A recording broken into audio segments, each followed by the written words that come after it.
बिस्मिल्लाहिर्रहमानिर्रहीम, अस्सलाम वालेकुम। खेलों की खबरों पर तबसरों और तजियों से स्कोर के एक और प्रोग्राम के साथ सैयद याया हुसैनी आपकी खिदमत में हाजिर। इंग्लैंड क्रिकेट टीम इस साल के आखिर में 3 टेस्ट मैचों की सीरीज़ खेलने के लिए पाकिस्तान आ रही है। सीरीज़ में इंग्लिश टीम के साथ ऑलराउंडर मोइन अली भी पाकिस्तान आने के ख्वाहिशमंद हैं। इस साल 18 जून को 35वीं सालगिरह मनाने वाले इंग्लिश ऑलराउंडर मोइन अली, जिन्होंने टेस्ट क्रिकेट से रिटायरमेंट ले रखी है, कहते हैं कि अगर कोच ब्रेंडन मैककॉलम चाहें तो मोइन अली दौरे पाकिस्तान में टेस्ट क्रिकेट खेलने के लिए दस्तयाब हैं। इंग्लैंड के लिए 64 टेस्ट मैचों में 5 सेंचुरियों के साथ 2914 रन और 36.66 की औसत से 195 विकेट हासिल करने वाले मोइन अली पाकिस्तान सुपर लीग में मुल्तान सुल्तान्स के लिए खेल चुके हैं। उनका कहना है कि मुझे मालूम है कि पाकिस्तान में क्रिकेट के जरिए मोहब्बत मिल सकती है। मोइन अली, जो बर्मिंघम में पैदा हुए, कहते हैं कि उनके ख़ानदान का ताल्लुक पाकिस्तान से है और वो समझते हैं कि अगर उन्हें पाकिस्तान में खेलने का मौका मिला तो ये उनके लिए एक बेहतरीन तजुर्बा होगा। Leg break bowler Tuba Hassan को आईसीसी ने प्लेयर ऑफ द मंथ मई 2022 करार दिया है। तूबा हसन ने कराची में श्रीलंका के खिलाफ 24 मई को south and cricket club Karachi में T20 डेब्यू पर 4 ओवर्स में 1 मेडन के साथ सिर्फ 8 रन केवल 3 खिलाड़ियों को पवेलियन की राह दिखाई थी। इस परफॉर्मेंस पर उन्हें मैच के बेहतरीन खिलाड़ी के अवार्ड के लिए मुंतखब किया गया था।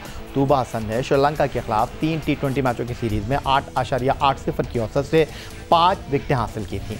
तूबा हसन को अपनी पहली सीरीज़ में बेहतरीन बॉलिंग परफॉर्मेंस पर आलमी सतह पर न सिर्फ सराहा गया बल्कि उन्हें आईसीसी की जानिब से भी एजाज़ मिला है।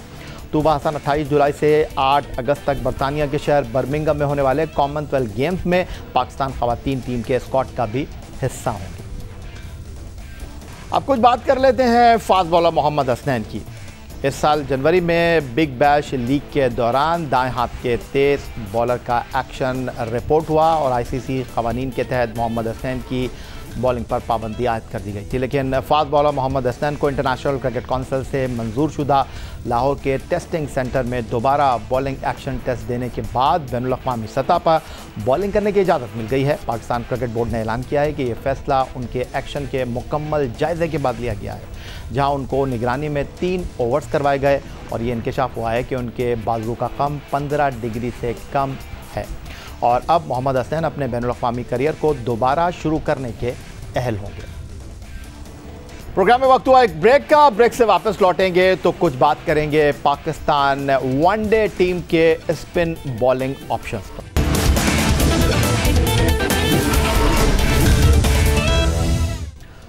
हाल ही में मुल्तान में वेस्टइंडीज़ के खिलाफ 3 एक रोज़ा मैचों की सीरीज़ पाकिस्तान क्रिकेट टीम ने बाबर आजम की क़यादत में 3-0 से अपने नाम की। इस सीरीज़ में पाकिस्तान की बॉलिंग में लेग स्पिनर शादाब खान और बाएं हाथ के स्पिनर मोहम्मद नवाज़ ने अहम किरदार अदा किया। दूसरे एक रोज़ा मैच में नवाज़ 4 विकेट की परफॉर्मेंस के साथ मैच के बेहतरीन खिलाड़ी करार पाए तो ऑलराउंडर शादाब खान ने तीसरे और आखिरी एक रोज़ा मैच में शानदार बैटिंग के बाद 4 विकेट की परफॉर्मेंस से मैच के बेहतरीन खिलाड़ी का एजाज़ अपने नाम किया।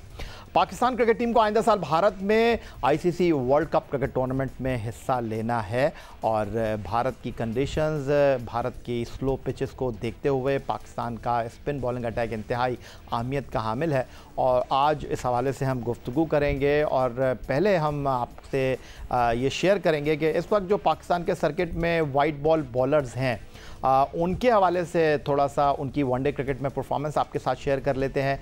और अगर हम बात करें तो वाइट बॉल क्रिकेट में जो खिलाड़ी हालिया अरसे में पाकिस्तान के लिए खेले हैं उनमें बाएं हाथ के स्पिनर तजुर्बेकार इमाद वसीम हैं, जिन्होंने 55 एक रोज़ा मैचों में 44.47 की औसत से 44 विकेटें हासिल कर रखी हैं। और उसके साथ शादाब खान हैं, पाकिस्तान वाइट बॉल टीम के नायब कप्तान। 51 मैचों में उनके क्रेडिट पर 69 विकेटें हैं, 30.82 उनकी बॉलिंग औसत। फिर मोहम्मद नवाज़ हैं, जिन्होंने 19 एक रोज़ा मैचों में 27 खिलाड़ियों को 28.77 की औसत से आउट कर रखा है।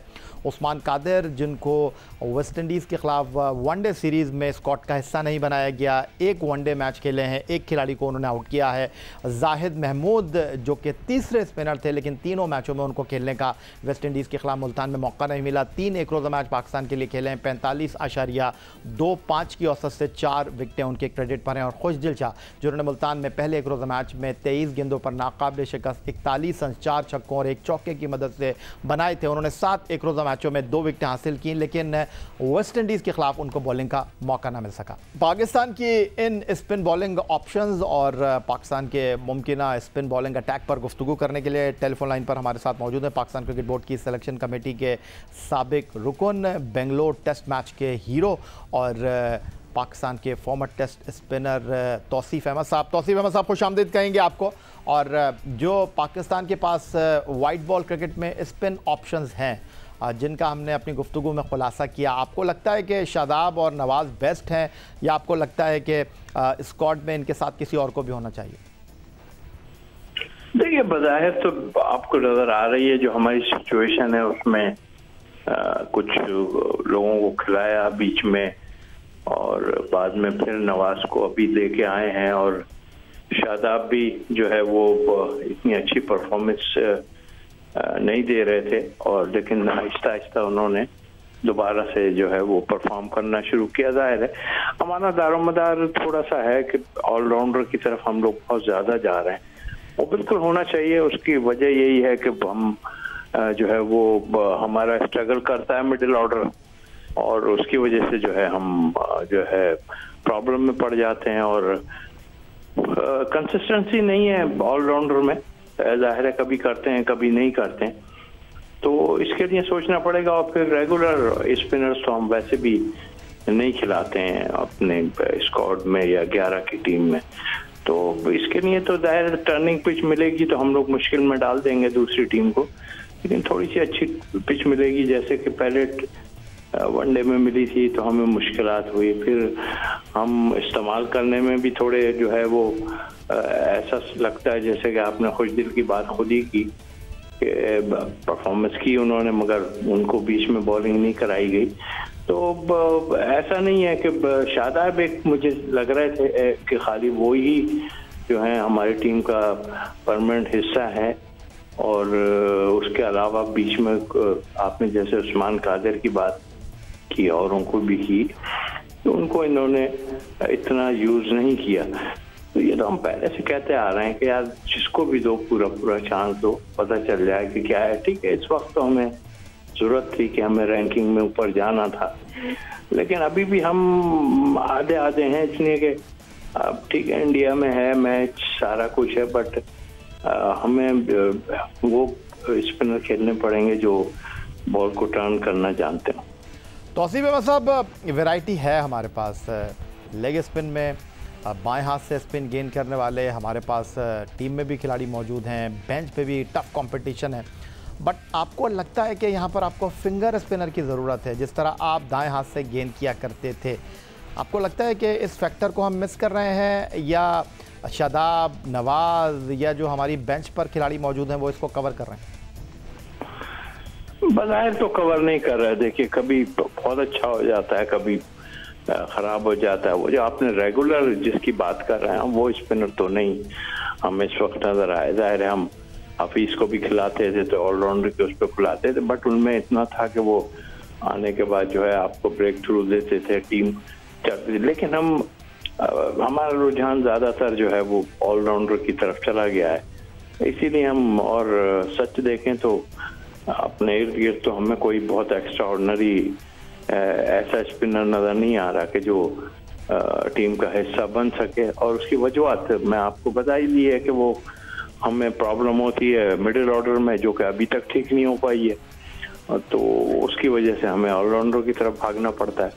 तो ढूंढने से हो सकता है सारा कुछ, बट सिर्फ ये कि हम एशिया में खेलें तो वहाँ पे रहें, लेकिन हमें और जगहों पे खेल के भी तो दूसरी टीम को मुश्किल डालनी होगी ना। तो वो चीज़ है नहीं कि हम सोचें कि भाई इससे करा लेंगे उससे करा लेंगे, ये सिलसिला चलता है। तौसीफ अहमद साहब, जाते जाते ये भी बता दीजिए कि नो डाउट वक्त गुजरने के साथ साथ मोहम्मद नवाज़ ने अपने आप को साबित किया है, एक बैट्समैन की हैसियत से भी जिम्मेदारी अदा की है, फील्डर बहुत अच्छे हैं, बॉलिंग में उनका किरदार खासा नुमायाँ दिखाई दे रहा है। सेकंड एक रोज़ा मैच में मुल्तान में वेस्ट इंडीज़ के खिलाफ मैच के बेहतरीन खिलाड़ी का एजाज़ भी उन्होंने हासिल किया। एक टाइम पर तो वो अनप्लेएबल लग रहे थे, तो उनकी इस परफॉर्मेंस के बाद क्या अब जो है वो दरवाजे बंद हो चुके हैं इमाद वसीम के, या आपके ख्याल में पाकिस्तान क्रिकेट में कभी किसी के लिए कोई चीज़ हुर्फ़ आखिर नहीं होती?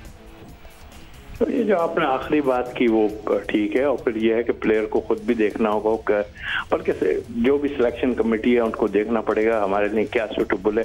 और जब हम कहते हैं ना बेंच पे बाहर एक दो बैठने चाहिए, वो यही वजह होती है कि भाई अगर कोई कुछ नहीं कर रहा तो इनको खिलाया जाए, और दूसरे को तो कोई ऐसे हर्फ आखिर नहीं है, वो भी आ सकते हैं, जाहिर है अच्छे ऑलराउंडर थे। बट नवाज की जहाँ तक आपने बात की, नवाज भी तो बीच में इन लोगों को गायब कर दिया था बीच में उन्हें, और जो है वो भी फिर बाद में दोबारा से आए। तो ये सिलसिला है। लेकिन अगर आप ऑलराउंडर की उसमें देखते हैं साथ में, तो अभी नवाज को थोड़ा देखना पड़ेगा। जाहिर है कि अभी तो वो काफी उनसे नीचे जा रहे हैं बैटिंग करने, है अच्छा बैट्समैन, अच्छा खेलता है वो। तो ये चीज होते हैं, इसमें कॉन्फिडेंस देना होता है, ऊपर भेजें जो लोग पक्के हैं, परफॉर्म कर चुके हैं, और इनको भेज के जो है अपनी तगड़ी ऑलराउंडर टीम बनाएं। बहुत शुक्रिया आपका। टेस्ट स्पिनर कौमी सिलेक्शन कमेटी के साबिक़ रुकन तौसीफ अहमद साहब हमारे साथ मौजूद थे और वाइट बॉल क्रिकेट में पाकिस्तान के स्पिनर्स की कारकर्दगी का तकाबली जायज़ा ले रहे थे। पाकिस्तान हॉकी फेडरेशन ने 28 जुलाई से शुरू होने वाले कॉमनवेल्थ गेम्स के लिए कौमी हॉकी टीम का फिजिकल ट्रेनिंग कैंप अहमदाबाद में लगाने का फैसला किया है।